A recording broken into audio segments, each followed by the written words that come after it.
Сайн байцгаана уу хүндэс сонсогчдоо. Эмэгтэйчүүд маань ямар төрлийн нэрхтээ татагддаг сэдвээр ярихаар бэлдсэн. Эмэгтэйчүүд ямар эрхтэд татагддаг шалтгаан, гадна төрх зан чанар, нийгмийн байр суурь, харилцааны хэв маяг, амьдралын зорилго, хувь хүний онцлогоос хамаар татагддаг байх нэ. Эмэгтэйчүүдийн анхаарал татах хамгийн ихний голчилдог зүйл бол эрэгтэй хүний гадаад төрх, бие авч явах байдал, өөртөө итгэлтэй байдал, өөрийгөө зөв авч явах дур булаан байдал, цэвэрхэн өөрийгөө арчил торддог, эрэгтэйд сэтгэл татагддаг байх нэ.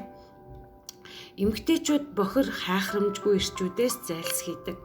Биеийн галбар, спортлог, эрүүл чирэг, эрх хүнд сэтгэл татагддаг.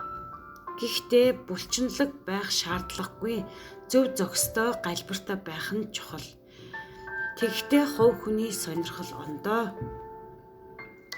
Өөртөө тохирсон үсний засал, цэвэрхэн сахалтай байдал нь тэдэнд нөлөөлж байдаг. Гой үнэр, ангилам таатай үнэртэй эрэгтэд илүү дур булаам санагддаг. Хувцсны стил, загварлаг, өөрийн өнгө төрхтэй, зохимжтой хувцалдаг эрэгтэд эмэгтэйчүүдийн